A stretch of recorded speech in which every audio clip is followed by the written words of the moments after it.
Hallelujah, hallelujah. प्रियो, आज पेंतेकोस्त के बाद का 15वां रविवार है। पेंतेकोस्त के बाद का 15वां रविवार है और आज का विषय है god's judgement is just and merciful. God's judgement is just and merciful. परमेश्वर का न्याय उचित और दयापूर्ण होता है। परमेश्वर का न्याय उचित और दयापूर्ण होता है। आइए हम इस समय प्रार्थना करें और इसके बाद हम परमेश्वर के वचन में हम ध्यान करेंगे।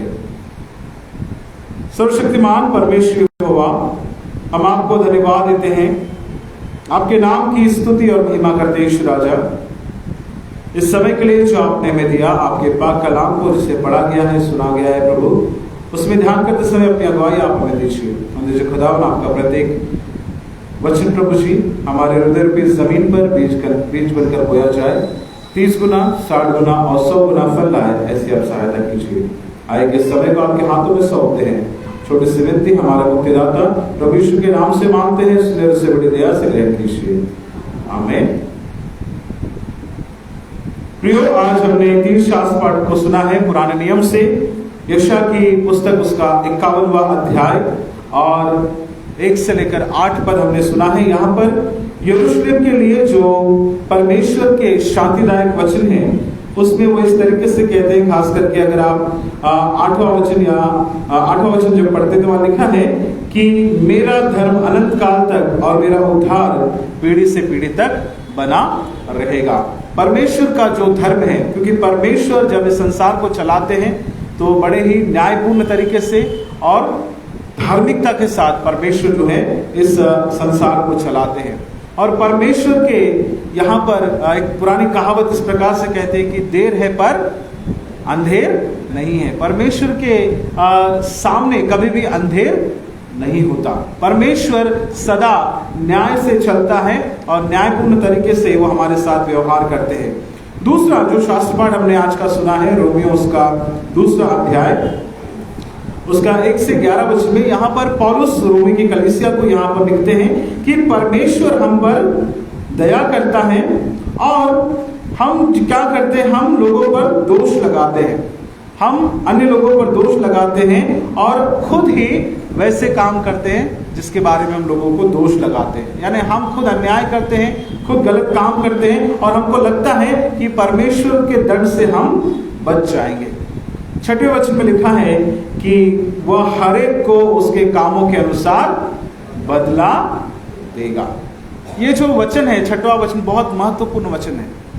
अगर आपकी जिंदगी भर के लिए अगर आपने तकिया कलाम अगर आपने बनाया, ब्रीद वाक्य अगर हम उसको कह सकते हैं कि वह हर एक को उसके कामों के अनुसार बदला देगा। आपको पूरी बाइबल याद नहीं रहे तो भी चलेगा, पूरी बाइबल याद नहीं रहे तो भी चलेगा, मेमोरी वर्सेस याद रहे तो भी नहीं रहे तो भी चलेगा, लेकिन आपको अगर इतना वचन याद है कि हर एक को वो उसके कामों के अनुसार बदला देगा, है ना। पूरी बाइबल नहीं भी पढ़े आप तो भी चलेगा। अगर आपको ये सेंटेंस याद है कि वो हर एक को उसके कामों के अनुसार बदला देगा, तो आपका सारा जीवन सुधर सकता है। चाहे आप अंधेरे में कुछ कर रहे हो, चाहे उजाले में कुछ कर रहे हो, चाहे लोगों को दिखाने में कुछ कर रहे हो या अनदेखे अगर आप कर रहे हो, तो हर बात में परमेश्वर यहाँ पर कहता है कि हर एक को उसके कामों के अनुसार वो बदला देगा। आगे के वचन में लिखा है कि जो अच्छे काम करता है उसको अनंत जीवन देगा। 7वें वचन में लिखा है और जो गलत काम करता है, 8वें वचन में, जो विवादी है, सत्य को नहीं मानता, अधर्म को मानता है, उन पर क्या होगा, क्रोध और कोप पड़ेगा करके वहां लिखा है। और आखिरी वचन में 11 वचन में लिखा है क्योंकि परमेश्वर किसी का पक्षपात नहीं करता। इंसान के पास में अगर आप जाएंगे जजमेंट के लिए, है ना, 2 लोगों की लड़ाई किसी तीसरे इंसान के पास आप लेकर जाएंगे तो संभव है कि वो व्यक्ति क्या करे, पक्षपात करे। लेकिन परमेश्वर किसी का पक्षपात नहीं करता, क्योंकि परमेश्वर का जो न्याय है, जो आज का विषय हम सीख रहे हैं कि परमेश्वर का न्याय उचित और दयापूर्ण है। उचित और दयापूर्ण है। परमेश्वर कभी भी सही न्याय करता है और उसके न्याय सिंहासन के सामने हम में से हर एक को एक ना एक दिन खड़े रहना है। और तब हमको अपने गुनाहों का हिसाब हमें देना पड़ेगा। प्रियो, आज का जो विषय है, आज हम लोग ध्यान करेंगे कि पाप के साथ हम कैसे, जब हमारे जीवन में हम पाप करते हैं, हाउ टू डील विद सिन, कैसे पाप के साथ में जो है हम जो है कैसे पाप को हरा सकते हैं, या परमेश्वर पाप को किस तरीके से देखते हैं करके हम लोग आज के विषय में हम ध्यान करेंगे। इस संसार में जब कोई गलत करता है या गुनाह करता है, या हमारे बच्चे भी गलती करते, तो हम लोग क्या करते हैं? क्या करते हैं? गुनाहों के लिए क्या किया जाता है? शिक्षा दी जाती है, या फिर दंड जो है उसके लिए दिया जाता है। अगर आपके बच्चे गलत कर रहे तो आप उनको क्या करेंगे? आप उनको पनिश करेंगे। अगर कोई व्यक्ति समाज में चोरी करता है, डाका डालता है या मर्डर करता है, तो वो भी कानून के अंतर्गत क्या है? सजा का हकदार है। अब हम लोग बात करते हैं कि मूसा की व्यवस्था जो बनाई गई पुराने नियम में, उस व्यवस्था के अनुसार या जब भी कोई कानून बनता है तो एक पर्टिकुलर संदर्भ में वो कानून बनता है। कानून शुरुआत से है क्या? जब से इंसान को बनाया गया, आदम को बनाया, तब से कानून है क्या? नहीं है, है ना? लेकिन बाद में जैसे जैसे इंसानी लोग बढ़ते गए, मनुष्य की जाति बढ़ती गई और गुनाह होते गए, तो एक एक कानून बनता गया। हालांकि परमेश्वर ने भी बागे अदन में एक कानून लगाया था, है ना? कौन सा कानून लगाया था?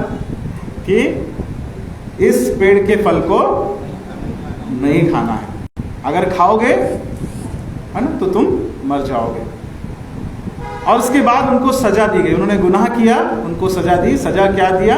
कि उनको बागे अदन से परमेश्वर ने उन्हें निकाल दिया। तो कानून जब बनते हैं या व्यवस्था या नियम बनते हैं, तो नियम इसलिए बनते हैं कि एक समाज में, एक सोशल कॉन्टेक्स्ट में जो है, जब लोग गुनाह करते हैं, एक संदर्भ में लोग गुनाह करते हैं, तो उनको उस बात को पता चले कि ये कानून है और इस नियम को तोड़ना नहीं है। इस चर्च को अगर चलाना है तो इस चर्च के लिए भी कुछ नियम बने हुए हैं। अगर आपको इस चर्च का मेंबर बने रहना है तो आपको कुछ नियमों का पालन करना पड़ेगा।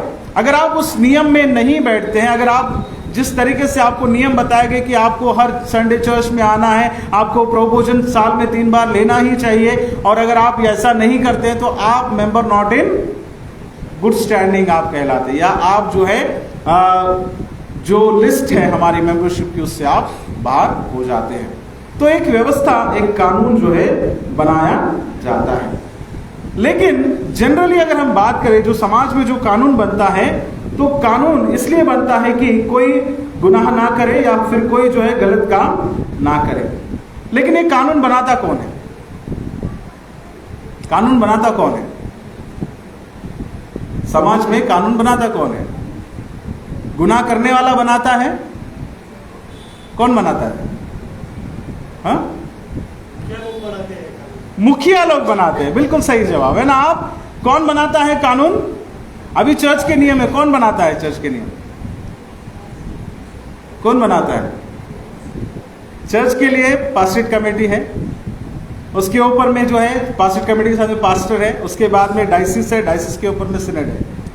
तो ये 3 लेयर का सिस्टम है, और कुछ कानून ऊपर से बने हैं, कुछ हमने अपने दिन दैनिक जो रोज हमारा है, रोजमर्रा का जो काम है, उसको बनाने के लिए हमने जो है उसके लिए कानून हमने बनाए हैं। कई बार जो कानून बनाता है वो व्यक्ति होता है जो ताकतवर होता है। कमजोर को कभी कानून बनाते हुए आपने सुना क्या? नहीं सुना है ना। कमजोर कभी भी कानून नहीं बनाता। कानून वो बनाता है, नियम वो बनाता है जिसके हाथ में ताकत है, जिसके हाथ में सत्ता है। और कमजोर को क्या करना पड़ता है? मैं कानून सही है या गलत है इसकी बात नहीं कर रहा हूं, लेकिन मैं जो रियलिटी आपको बताने की कोशिश कर रहा हूं कि कानून बनाता कौन है, नियम बनाता कौन है। नियम हमेशा ताकतवर। कितने लोग सहमत है मेरी बात से? है ना आप लोग सहमत कि नियम हमेशा ताकतवर बनाता है। तो कमजोर को क्या होता है? कमजोर क्या करता है? उसके ऊपर वो नियम लागू किए जाते हैं, थोपे जाते हैं, लागू किए जाते हैं या थोपे जाते हैं। और अगर वो उसको नहीं मानता है तो उसको उसकी सजा मिलती है। बनाया किसने कानून? ताकतवर ने बनाया। अच्छा, कभी आपने सुना है कि जो कानून ताकतवर ने बनाया उसका प्रभाव उस व्यक्ति के ऊपर पड़ा, ताकतवर के ऊपर नहीं होता है ना? क्योंकि ताकतवर क्या करते हैं, कई बार उनके पास में ताकत है, उनके पास में पैसा है, तो वो लोग क्या कर लेते हैं, खरीद सकते हैं, कानून को भी खरीद सकते हैं, ताकत को भी खरीद सकते हैं, और अपनी इच्छा के अनुरूप कई बार क्या होता है, वो कानून को तोड़ मरोड़ कर भी इस्तेमाल कर सकते हैं। लेकिन क्या कमजोर इसे कर सकता है? कमजोर ना तो कानून को तोड़ मरोड़ सकता है, कमजोर ना तो कानून को खरीद सकता है। और इसीलिए हमारे समाज में, हमारे मनुष्य के जो सामाजिक जो प्रणाली है या व्यवस्था है, इसमें हमेशा कानून जो है वो ताकतवर बनाता आया और कमजोर को उसका पालन करना पड़ा। और अगर वो नहीं करता है तो उसको जो है हमेशा उसका नुकसान उसको भुगतना पड़ता है। अब एक एग्जाम्पल आपको बताता हूं। हमारे देश में या कहीं पर भी हम लोग जब सुनते हैं कि डेवलपमेंट हो रहा है, कई बार डेवलपमेंट होता है ना, डेवलपमेंट यानी बहुत तरक्की हो रही है, तो तरक्की करने के लिए कई बार क्या होता है कि बहुत सारे, अगर कहीं पर कोई झुग्गी झोपड़ी है और उस पर अगर किसी बिल्डर की नज़र है या किसी कंपनी की नज़र है और वो वहां पर बहुत बड़ी कंपनी सेटअप करना चाहता है, तो वो क्या करेगा, वहां से क्या करेगा, उनको खाली करने की कोशिश करेगा। या आदिवासी लोग जो हैं, जो जंगल में रहते हैं, जो जंगल में रहना उनका अधिकार है, भाई कई सालों से रहते हैं, उनके पूर्वज कई सालों से वहां पर है। लेकिन मान लीजिए कि किसी कंपनी को वहां पर बिठाने का अगर वहां पर ऑर्डर आ गया और उनको वो क्या करते हैं, वो लोग फिर कानून से वो लोग डंडा लेकर आते हैं और उनको खाली करा देते हैं। हालांकि वहां पर रहने का अधिकार किसका है, जो कई वर्षों से रह रहे, जो जंगल और जमीन पर जिनका कई वर्षों से अधिकार है, लेकिन वो ताकतवर नहीं है। तो जिसके पास ताकत है वो क्या करता है, वो नियम लेकर आता है, कानून लेकर आता है और उसको वहां से बाहर कर देता है। ये सच्चाई है, ये हमारे समाज की सच्चाई है कि जिसके पास पैसा है, जिसके पास पद है, जिसके पास ताकत है, वो कमजोर पर हमेशा क्या करता है, वो अन्याय करता है। अच्छा, रीजन क्या बताया जाता है कि ये किसके लिए ला रहे हैं हम लोग प्रोजेक्ट, किसके लिए ला रहे बोलते वो लोग फिर, है ना?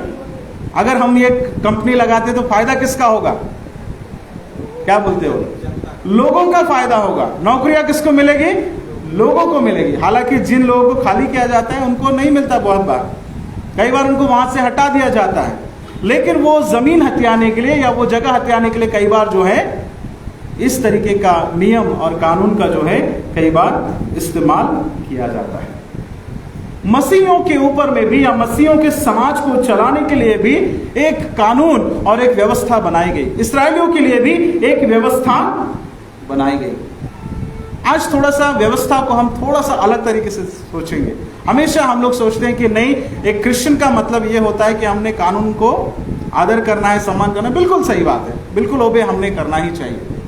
लेकिन जब हम बाइबल की बात करते हैं, व्यवस्था की जब हम बात करते हैं, तो व्यवस्था में जो कानून बनाए गए, कानून इसलिए बनाए गए कि अगर कोई दुष्कर्म करता है, व्यभिचार करता है, तो उसको क्या करना पड़ेगा। मूसा की व्यवस्था क्या कहती थी कि उसको पत्थरवाह करके मार डाला जाए। और ऐसा ही एक संदर्भ हम लोग प्रभु यीशु मसीह के सामने हम लोग यहाँ पर देखते हैं। यूहन्ना उसका 8वां अध्याय 2 से 11 वचन जो हमारा आज का मुख्य अंश है, कि एक कानून बनाया गया। कानून ये बनाया गया कि अगर कोई व्यभिचार में पकड़ा जाता है तो उसको क्या करना पड़ेगा, पत्थरवाह करके मार डाला जाए। कानून किसने बनाया, किसने बनाया, किसने बनाया कानून ये वाला? मूसा ने बनाया। मूसा के समय के कौन थे वो लोग, लीडर्स लोगों ने बनाया। यानी किसने बनाया, अगर देखा जाए तो टेक्निकली जो मैंने आपको शुरुआत में बताया, किसने बनाया, ताकतवर लोगों ने बनाया, है ना। ताकतवर लोगों ने एक कानून बनाया। किसके लिए बनाया, आम जनता के लिए कानून बनाया गया कि अगर कोई व्यभिचार करते पकड़ा जाए तो उसको पत्थरवाह करके मार डाला जाए। और इसी कानून के तहत एक स्त्री को पकड़ा गया, 8वां अध्याय 2 से 11 वचन में। और जब उसे लेकर आया गया तो लोगों ने क्या कहा, 4थे वचन में, हे गुरु, यह स्त्री व्यभिचार करते पकड़ी गई। व्यवस्था में मूसा ने हमें आज्ञा दी है कि ऐसी स्त्रियों पर क्या करें, पथराव करे। क्या ये लोग सही है या गलत है? ये लोग जो लेकर आए, एक स्त्री को लेकर आए, ये लोग सही है या गलत है? हाँ, नियम के अनुसार सही है, और गलत कहां पर है फिर? लेकिन वो पुराना पहले का था, यीशु मसीह के समय वो नहीं था। नहीं, लेकिन यीशु मसीह तो अभी हुआ है ना, यहाँ पर यीशु मसीह तो अभी आए, लेकिन वो लोग तो वही व्यवस्था कई सालों से पालन करते आ रहे। तो यहाँ पर गलती कहाँ है? अगर देखा जाए तो कानूनन सही है, क्योंकि उन्होंने एक व्यवस्था बनाई। समाज है, समाज में जब आपको रहना है तो कुछ कानून है, कुछ कायदे हैं, और उस कायदे का पालन आपको करना है। और कानून के हिसाब से वो लोग यहाँ पर क्या कहते हैं कि नहीं, ये स्त्री व्यभिचार करते पकड़ी गई। और क्या कहता है हमारी व्यवस्था? और किसने बोला ये बात? मूसा ने कहा। मूसा की आज्ञा के अनुसार। मूसा को तो प्रभु यीशु मसीह भी मानते थे, मूसा को तो सारा यहूदी जो जाति वो सब मानते थे। मूसा की व्यवस्था यानी पत्थर की लकीर है, उसको बिल्कुल आप बदल नहीं सकते। तो कानूनन वो लोग सही है। और लाने वाले यहाँ पर देखिए बहुत सारी भीड़ वहां पर है, और एक स्त्री को वो पकड़ कर लाते हैं। और कानून में क्या लिखा था उसको हम लोग आगे थोड़ा सा ध्यान करेंगे। यहाँ पर लिखा है कि जो दुष्कर्म करते पकड़ा जाए, व्यभिचार करते पकड़ा जाए, उसको सजा क्या मिले? उस स्त्रियों पर पथराव किया जाए। और उसके बाद में प्रश्न क्या करते हैं वो? अतः तू स्त्री के विषय में क्या कहता है? अब तू क्या कहता है स्त्री के विषय में? वो उनके पूछने का उद्देश्य क्या है? छठे वचन में हम देखते हैं, उन्होंने उसको परखने के लिए यह बात कही। उन्होंने क्यों कहा? कि वो प्रभु यीशु मसीह को परखना चाहते थे कि प्रभु यीशु मसीह हाँ कहेगा या ना कहेगा।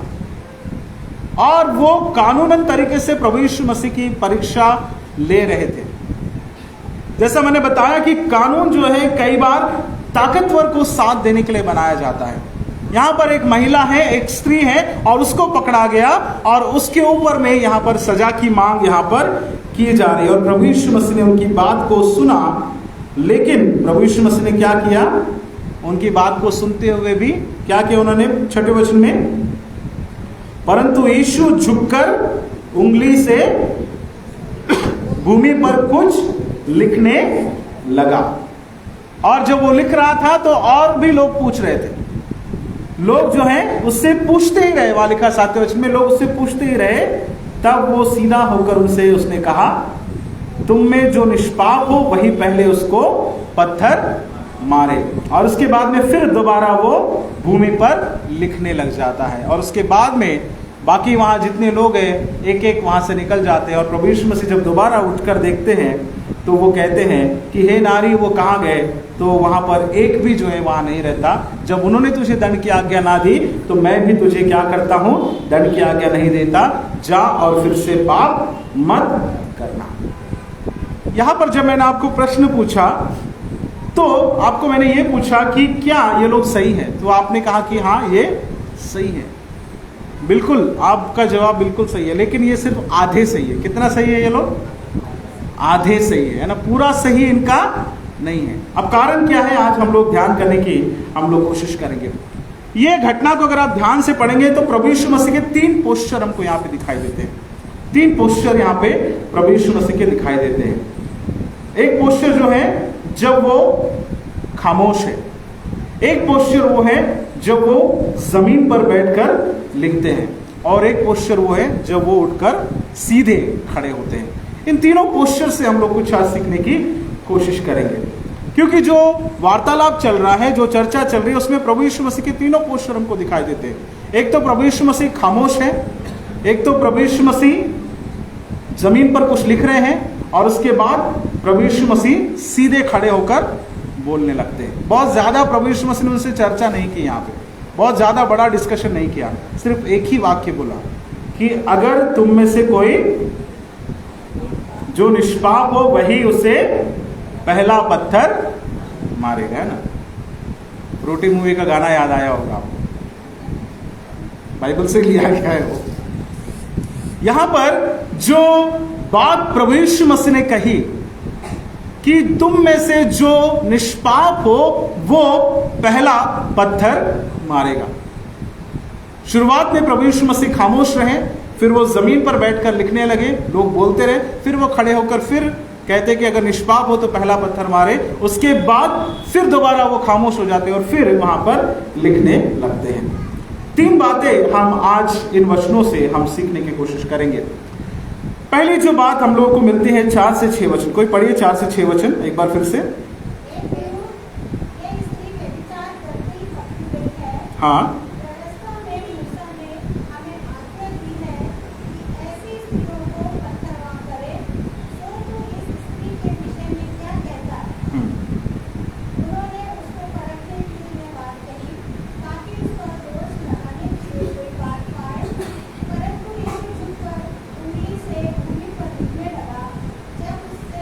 हाँ बस ठीक है। परंतु यीशु झुककर उंगली से भूमि पर लिखने लगा। 4 से 6 वचन में शास्त्री फरीसी आते हैं और उस स्त्री को लाते हैं और जो मूसा का कानून जो है उसको बताते हैं। अब यहां पर वो लोग कहते हैं कि अगर व्यभिचार में अगर कोई पकड़ा जाता है तो मूसा की व्यवस्था के अनुसार क्या है, उसे दंड की आज्ञा है, उसको पथराव करके मार डाला जाना चाहिए। पर ये मूसा की व्यवस्था क्या है, इसका डिटेल आपको पता है क्या? कितने लोगों को पता है मूसा की व्यवस्था में क्या लिखा है? मूसा की व्यवस्था में क्या लिखा है आपको पता है?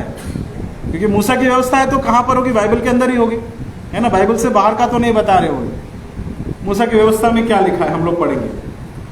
व्यवस्था विवरण उसका 22वां अध्याय 22वां वचन। ध्यान से इस वचन को आप लोग पढ़िए, अगर आपके पास बाइबल से है तो निकाल कर पढ़िए ध्यान से। व्यवस्था विवरण उसका 22वां अध्याय 22वां वचन, बिल्कुल ध्यान से पढ़िए। मैं आपसे एक प्रश्न पूछने वाला हूं।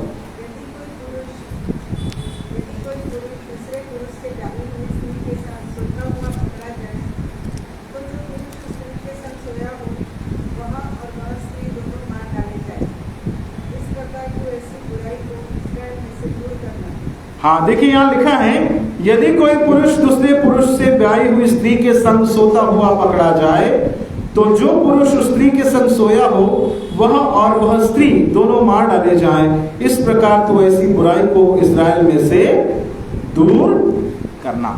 कानून में क्या लिखा है? क्या लिखा है? दोनों, है ना? कौन दोनों? अगर कोई पुरुष कोई स्त्री व्यभिचार करते पकड़े जाए तो किसको किसको पत्थर मारना है? दोनों को मारना है। तो अभी यहां पर आप बताइए कि फरीसी शास्त्री जो प्रभु यीशु मसीह के सामने स्त्री को लेकर आए तो वो सही थे या गलत थे? आधे हद तक सही थे वो, है ना? स्त्री को पत्थरवा करना चाहते थे, बिल्कुल अच्छी बात है, क्योंकि स्त्री बेचारी कौन है? कमजोर है, वो भाग नहीं सकती। हाँ, उसको जो है हम लोग आसानी से पकड़ सकते हैं, उसको आसानी से पत्थरवा कर सकते हैं। वो बोल नहीं सकती क्योंकि वो दोष करते, उसको पकड़ा गया, गुनाह में पकड़ी गई, उसको लाया गया। लेकिन वहां पर उसके साथ में, क्योंकि व्यभिचार करने के लिए एक व्यक्ति नहीं होता, व्यभिचार करने के लिए 2 लोगों की आवश्यकता वहां पर है। पुरुष वहां पर एब्सेंट है। लेकिन यहां पर दोष केवल स्त्री पर लगाया जा रहा है और स्त्री को दंडित करने के लिए प्रभु यीशु मसीह के पास में यहां पर लाया गया। और फरीसी यहां पर कहते हैं कि इस स्त्री पर जो है पत्थरवा यहां पर किया जाए। अब यहां पर फिर से जो शुरुआत में मैंने आपको बताया कि ताकतवर कभी भी कानून से बच जाता है ना? ताकतवर का आसानी से निकलना, है ना, बहुत आसान है ना? कोई भी बड़े से बड़े कानून से निकलना आसान है। हो सकता है कि वो व्यक्ति जो स्त्री के साथ में व्यभिचार कर रहा था वो उस समय में वहां से भाग गया होगा, एक कारण ये हो सकता है। दूसरा ये हो सकता है कि वो भी वही झुंड में शामिल होगा, भीड़ के साथ में खड़े होकर बोल रहा होगा कि इसको पत्थर से मारो, क्योंकि ये स्त्री ने व्यभिचार किया है। तो भीड़ में हो सकता है वो आदमी भी शामिल होगा। और प्रभु यीशु मसीह यहां पर जब उनके पास में लेकर आए तो प्रभु यीशु मसीह ने यहां पर कहा कि वो जमीन पर कुछ लिख रहे हैं करके हम लोग यहां पर देखते हैं। और प्रभु यीशु मसीह के सामने जो शास्त्री फरीसी, उनकी गलती क्या है? पहली गलती हम यहां पर देखते हैं कि the Pharisees were bending the law. जो कानून है उसको क्या कर रहे हैं वो लोग? तोड़ मरोड़ कर पेश कर रहे हैं। जो ताकतवर होता है कई बार वो कानून को तोड़ मरोड़ कर पेश करता है।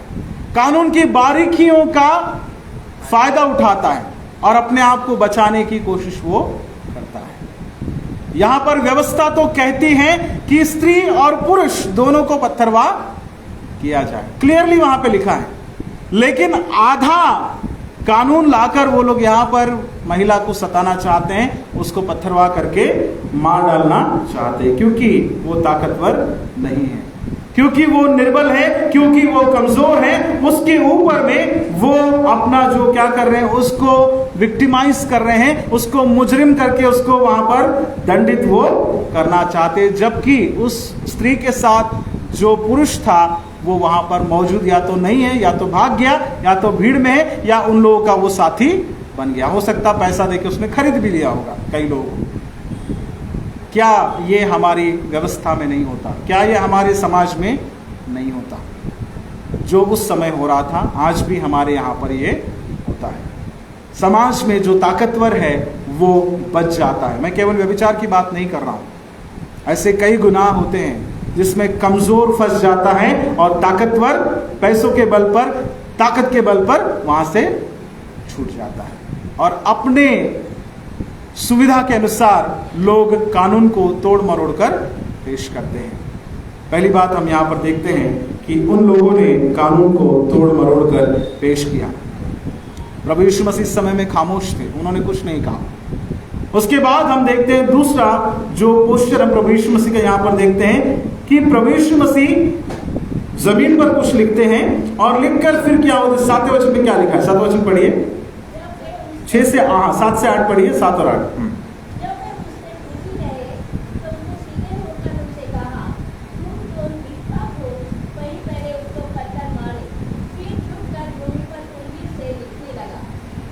हाँ, और जब वे उससे पूछते रहे तो उसने सीधे होकर उनसे कहा, तुम में जो निष्पाप हो वही पहले उसको पत्थर मारे, और फिर झुककर भूमि पर उंगली से लिखने लगा। प्रभु यीशु मसीह के झुकने का मतलब यह है कि किस तरीके से उन्होंने कानून को मरोड़ दिया है ना, बेंडिंग। प्रभु यीशु मसीह बेंड हुए, तो बेंड होने का मतलब बॉडीली पोस्चर उनका यह समझा रहा है कि तुम किस तरीके से कानून को तोड़ते हो या मरोड़ते हो। फिर वो सीधे खड़े हो जाते हैं। सीधे खड़े होने का मतलब ही इज स्ट्रेटनिंग अप, और जो कानून है, नियम है, उसको वो सीधा करके बता रहे कि कानून के अनुसार अगर तुम में कोई भी निष्पाप हो तो वो पहला पत्थर यहां पर मारेगा। पहली बात हम सीखते हैं कि उन्होंने कानून को तोड़ मरोड़ कर पेश किया। दूसरी बात हम देखते हैं कि प्रभु यीशु मसीह कानून को सीधा कर उनको बता रहे कि कानून क्या कहता है, कानून की जो बारीकियां हैं, कानून क्या कहता है। नियम में केवल स्त्री दोषी नहीं है, परंतु नियम के अनुसार पुरुष भी दोषी है, और वो पुरुष कहाँ है? वो यहां पर प्रश्न पूछते हैं कि तुम में अगर कोई निष्पाप हो तो वो पहला पत्थर मारेगा। यहां पर पॉइंट प्रभु यीशु मसीह क्या कहना चाहते हैं कि हम में से हर एक दोषी है, हम में से हर एक दोषी है। रोमियो की पत्री में लिखा हुआ है कि सबने पाप किया और परमेश्वर की महिमा से रहित है। कई बार यह होता है कि हम सब गुनाह करते हैं, हम सब पाप करते हैं, लेकिन चोर कौन होता है? जो पकड़ा जाता है ना। जो पकड़ा गया वो चोर, और जो नहीं पकड़ा गया है ना वो लीडर। जो पकड़ा गया वो चोर, और जो नहीं पकड़ा गया वो लीडर बनकर घूमता है। कई बार इस तरीके से ये हमारे समाज में व्यवस्था चलती है। प्रभु यीशु मसीह इसलिए यहां पर पूछते हैं कि अगर तुम में कोई निष्पाप ना हो तो वो जो है पहला पत्थर वहां पर मारेगा। जिस कानून को लोगों ने तोड़ मरोड़ कर पेश किया उसको प्रभु यीशु मसीह यहां पर सीधा करते हैं। जो लोग कानून को अपने फायदे के लिए इस्तेमाल करते थे, उस कानून को प्रभु यीशु मसीह ने सीधा वहां पर किया। कई बार क्या कभी आपने ये सोचा कि प्रभु यीशु मसीह जमीन पर क्या लिख रहे होंगे? अच्छा, प्रभु यीशु मसीह को पढ़ना लिखना आता था कि नहीं आता था? ये वाला प्रश्न जनरल नॉलेज। हाँ, आता होगा तभी लिख रहे हैं। अब जमीन पे वो क्या लिख रहे होंगे? क्योंकि बाइबल साइलेंट है। प्रभु यीशु मसीह को पढ़ना लिखना आता था कि नहीं आता? लेकिन जरूर आता था, क्योंकि अगर आप अलग अलग जगह पे देखेंगे, जब वो मंदिर में गए तो यशायाह नबी के पुस्तक से निकाल कर उन्होंने पढ़ा करके वहां पे लिखा है। उसके बाद में यहां पर जमीन पर वो लिख रहे हैं करके वहां पर लिखा है। जमीन पर क्या लिख रहे होंगे? सोचिए क्या लिख रहे होंगे वहां पे? हाँ सबके पाप हाँ, क्या लिख रहे होंगे बताओ? जमीन पर तो लिख रहे थे ना, वो 2 बार लिख रहे थे। पहले तो जब लोगों ने लेकर आया और बताया उस समय में लिख रहे, उनका जवाब नहीं दिया। फिर बीच में खड़े होकर वो उनको बोलते कि तुमने जो निष्पाप हो वो पहला पत्थर मारे। उसके बाद फिर दोबारा वो जमीन पर लिखना शुरू कर दिया। हो सकता है अगर हम गेस करने की कोशिश करें कि क्या लिख रहे हैं, तो वहां पर वो भीड़ में से खड़े हुए जो लोग हैं उनके बारे में वहां लिख रहे होंगे। तुम जो नीला कुर्ता पहने खड़े हो, कल रात को तुम कहां थे? तुम जो नीला कुर्ता पहने आज खड़े हो यहां भीड़ में, कल रात को तुम कौन सी स्त्री के पास थे? कल रात को तुम क्या कर रहे थे? हो सकता है वहां लिखा हो सकता है वहां पर जो और भी लोग हैं उनके बारे में नाम लेकर लिखा होगा। वहां पर अलग अलग नाम होंगे ना, बाइबल के नाम होंगे। शिमोन होगा, पतरस होगा, यूहन्ना होगा, और क्या क्या नाम होंगे। Where were you Simon, where were you Peter, where were you John, where were you last night, last week. प्रभु यीशु मसीह अगर मान लीजिए वो वहां पर लिख रहे होंगे, है ना, क्योंकि हम देख रहे हैं कि वहां पे प्रभु यीशु मसीह ने लिखा, लिखने के बाद फिर खड़े हुए, खड़े होने के बाद बोला तुम में जो निष्पाप हो वो पहला पत्थर मारे। उसके बाद दोबारा वो लिखने लगे, और जब वो दोबारा उठकर देखे तो क्या हो गया? सारी भीड़, है ना, छूमंतर बिल्कुल एकदम गायब हो गई वहां से। हो सकता है लोगों ने पढ़ा होगा ये तो मेरे बारे में लिख रहे प्रभु यीशु मसीह। जिसने पहली लाइन पढ़ी, अरे ये नीले कपड़े वाला तो मैं ही हूं, मेरे बारे में यीशु मसीह लिख रहे हैं, वो वहां से गायब। उसके बाद दूसरा गायब, उसके बाद तीसरा गायब, क्योंकि हम में से हर एक के गुनाह प्रभु जानता है। जैसा हमने रोमियो की पत्री में भी पढ़ा कि वो हर एक को उसके कामों के अनुसार बदला देगा। हम भाग सकते हैं लेकिन छुप नहीं सकते, परमेश्वर से हम बिल्कुल भी छुप नहीं सकते। आपको लगता होगा कि मुझे देखने वाला कोई नहीं है, कल रात मैं कहां था, कल रात मैंने क्या किया, पिछले सप्ताह भर मैंने क्या किया। अगर आपको लगता है कि मुझे परमेश्वर ने नहीं देखा, तो आप परमेश्वर को मूर्ख नहीं बना रहे, आप अपने आप को मूर्ख बना रहे। You are fooling yourself, you are not fooling God. आप परमेश्वर को मूर्ख नहीं बना सकते। परमेश्वर आपको देखता है, आप कहां पर किस समय क्या कर रहे हैं, हर चीज परमेश्वर देखता है, और आपको वो आपके कामों के अनुसार बदला देगा। उसके पास लिखा हुआ है।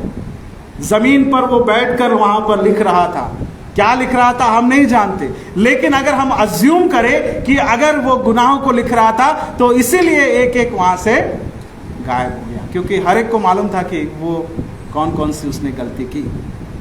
उन्होंने एक भी शब्द नहीं कहा और वो वहां से निकल गए।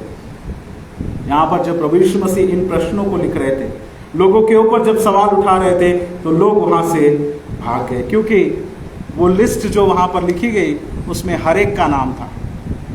उसमें एक भी धर्मी नहीं था जो खड़े होकर पत्थर मार सकता था। प्रभु यीशु मसीह ने तो कहा कि जो निष्पाप हो वो पहला पत्थर मारेगा।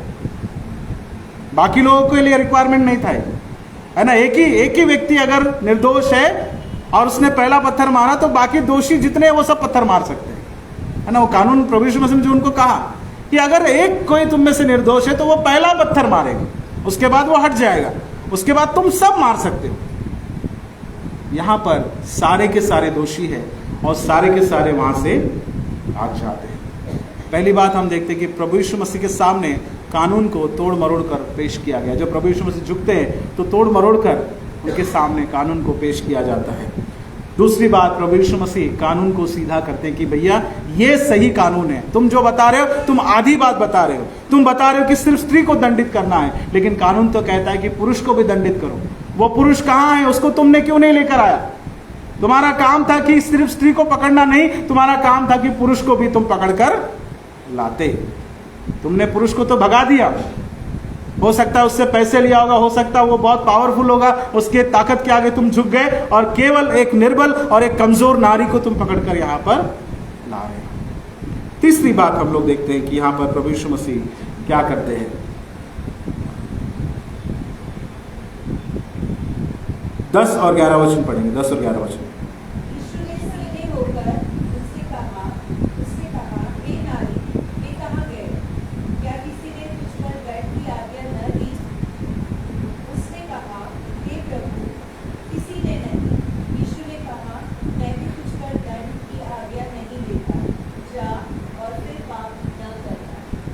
हाँ देखिए, यहाँ पर प्रभु यीशु मसीह कहते हैं कि उसने सीधे होकर उससे कहा कि हे नारी, वे कहाँ गए?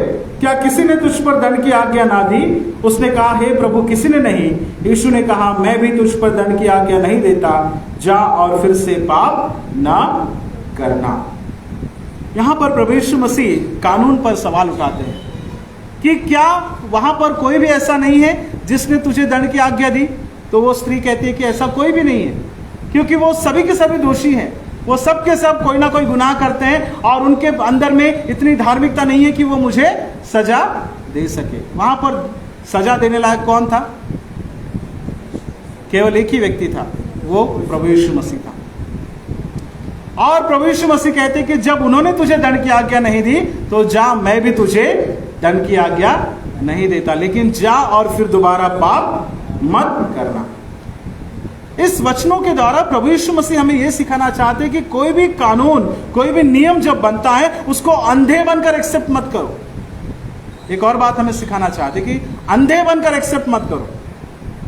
कानून से सवाल भी करना है आपको कि ये क्यों बनाया गया, किसके लिए बनाया गया, किसके फायदे के लिए बनाया गया, किसके नुकसान के लिए बनाया गया, और क्या इसका सही तरीके से इंप्लीमेंटेशन हो रहा है क्या? नहीं तो जो ताकतवर है वो उसका गलत फायदा उठा रहा है क्या?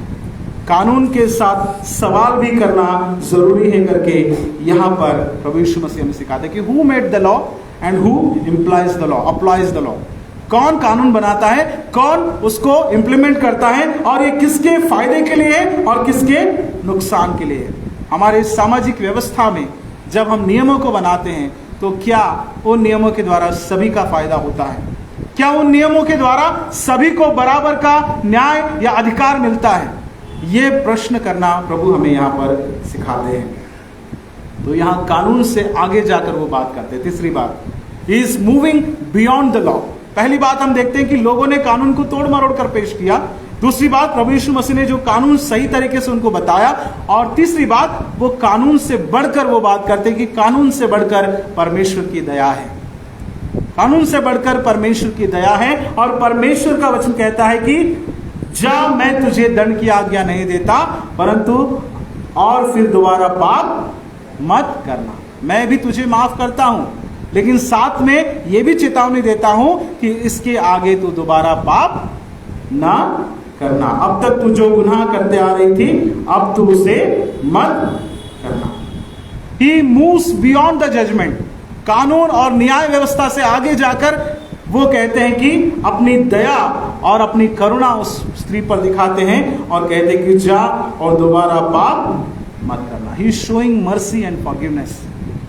दया दिखा रहे हैं और उस स्त्री को क्षमा वो वहां पर कर रहे हैं। तीसरी बात हम यहाँ पर देखते हैं, प्रियो, हमारा कानून हमें हमेशा सजा देना सिखाता है, दंडित करना हमें सिखाता है, लेकिन प्रभु का जो कानून है वो मौका देता है, हम बार बार मौका देता है कि हम सुधर जाएं, दोबारा उस गुनाह को ना करें, दोबारा उस पाप को ना करें। कानून से आगे, दायरे से बढ़कर प्रभु यीशु मसीह यहाँ पर बात करते हैं। आज का हमारा विषय हम लोगों ने क्या सुना था कि परमेश्वर का जो न्याय है वो कैसा है? दयापूर्ण है और उचित है। उचित और दयापूर्ण परमेश्वर क्या करता है? न्याय करता है। कानून सजा देता है, लेकिन परमेश्वर क्षमा करता है। वो हमें क्षमा करके एक मौका देता है कि हम सुधर जाए। प्रतिदिन वो हमें ये मौका देता है, हर रोज, हर बार, हर संडे, जब जब हम चर्च में आते हैं, उसके वचन के द्वारा वो हमें सिखाता है कि हमको अपने गुनाहों से तौबा करना है। लेकिन हम लोग क्या करते हैं कि हम उन गुनाहों को कंटिन्यू करते रहते हैं। और आगे में लिखा है, रोमियो की पत्री में जो आज हमने पढ़ा है, वहां पे क्या लिखा है कि परमेश्वर तुम्हें, दूसरा अध्याय उसका 3रा वचन लिखा है, हे मनुष्य, तू जो ऐसे ऐसे काम करने वालों पर दोष लगाता है और आप ही वे काम करता है, क्या ये समझता है कि तू परमेश्वर की दंड की आज्ञा से बच जाएगा? हम नहीं बच सकते, क्योंकि परमेश्वर हमको बिल्कुल मौका देता है, हमेशा हमको मौका देता है। और 7वें वचन में लिखा है, जो सुकर्म में स्थिर रहकर महिमा और आदर और अमरता की खोज में है, उन्हें वह अनंत जीवन देगा। पर जो विवादी और सत्य को नहीं मानते वरन अधर्म को मानते हैं, उन पर क्रोध और कोप पड़ेगा और क्लेश और संकट हर एक मनुष्य के प्राण पर जो बुरा करता है आएगा, पहले यहूदी पर फिर यूनानी पर, परंतु महिमा और आदर और कल्याण हर एक को मिलेगा जो भला करता है, पहले यहूदी को फिर यूनानी को, क्योंकि परमेश्वर किसी का पक्षपात नहीं करता। यहां पर लिखा है, जो भला करेगा उस पर भलाई होगी और जो बुरा करेगा उसका बुरा होगा। और वहां पे यह भी लिखा है, पहले किस पर आएगा? पहले किस पर आएगा? पहले यहूदी पर, उसके बाद यूनानी पर। इसका मतलब मैं सिर्फ यहूदी और यूनानी की बात नहीं कर रहा। यहूदी मतलब कौन लोग हैं? किसके लोग हैं वो? किसके चुने हुए लोग? परमेश्वर के चुने हुए लोग हैं। तो पहले क्रोध किसके ऊपर आएगा? अगर आएगा तो किसके ऊपर आएगा? जो चुने हुए हैं। पहली सजा उन्हीं को मिलेगी, क्योंकि तुम जानते हुए गुनाह कर रहे हो। अब यहूदी निकाल के वहां पर हम डालते हैं मसीह लोग। पहले किस पर आएगा सजा? मसीह लोग। मसीह लोग कौन? Saint Thomas church, Hanuman Nagar की कलीसिया। पहले सजा तुम्हारे ऊपर आएगी, उसके बाद बाहर वालों का न्याय होगा। अपना नाम वहां डाल के देखो। पहले सजा मुझे मिलेगी, उसके बाद मेरे पड़ोसी को मिलेगी। चाहे भला करूंगा तो पहले उसका, वहां पे ये भी लिखा है कि अगर भला करोगे तो पहले यहूदी को उसका जो है माप मिलेगा, उसका भलाई का उसका फल मिलेगा, और उसके बाद यूनानी को मिलेगा। पहले हमको मिलेगा। अगर हम भला करते तो उसका भला का फल हमें पहले मिलेगा, बुरा करते तो बुरा का जो सजा भी हमें ही पहले मिलेगी, बाद में दूसरे को दी जाएगी। इसलिए इस वचन को याद रखना है कि वो हर एक को उसके कामों के अनुसार बदला देगा। और आखिरी में लिखा है 11 वचन में कि वो कभी भी पक्षपात नहीं करता। चाहे आप मसीही हो, चाहे आप गैर मसीही हो, परमेश्वर पक्षपात नहीं करेगा। आपको स्पेशल कोटा रिजर्वेशन परमेश्वर ने करके नहीं रखा है। ऐसा मत सोच के रखो कि हम क्रिश्चियन लोग हैं तो परमेश्वर हमको स्पेशल कोटे में लेके जाएगा। नहीं, वहां पे कोई रिजर्वेशन नहीं है आपको। अगर आप गलत है तो आप गलत है, अगर आप सही है तो परमेश्वर आपके साथ है। इसलिए सोच समझकर हमको अपने जीवन को जीना है। परमेश्वर का जो न्याय है, वो उसका जो न्याय है वो उचित है और दयापूर्ण है। वो दया करता है, न्याय भी करता है, लेकिन उसके पास हमारे हर एक के गुनाह का लेखा जोखा रखा हुआ है। खुल जाएंगी किताबें जब भी हिसाब होगा, है ना। हिसाब लिख रहा है, वो हर रोज लिख रहा है, क्या कर रहे हैं, कितना कर रहे हैं, है ना। किसी किसी के तो कितने रजिस्टर भर गए पता नहीं गुनाह के। अब आपके कितने भरे हो आप खुद जानते हैं, मैं आपसे नहीं पूछूंगा। आपने कितने गुनाह किए, हर रोज कितना कर रहे हैं, और आपके अकाउंट में कितना जमा हो रहा है। वहां पे सेविंग बैंक अकाउंट खुला है आपका, कितना आप वहां पर डाल रहे हैं। अच्छाई जितनी जमा कर रहे हैं तो उसका फल आपको मिलेगा, बुराई जितनी जमा कर रहे हैं तो बुराई का फल आपको मिलेगा। परमेश्वर हर किसी को न्यायपूर्ण तरीके से वो सजा देता है, या उसका न्याय उचित है और दया से भरा हुआ है। उस महिला को भी प्रभु ने उस समय क्षमा किया। आज भी हमको प्रभु क्षमा करता है और हमें हर रोज मौका देता है कि हम वो गुनाह फिर दोबारा ना करें। लेकिन हम क्षमा पाकर अगर दोबारा गुनाह कर रहे हैं तो फिर हमको बचाने वाला कोई नहीं होगा। इसलिए सुधार का मौका आज ही हमें दिया गया। प्रभु करे वचन हम सबके लिए आशीष का कारण बने। आमीन।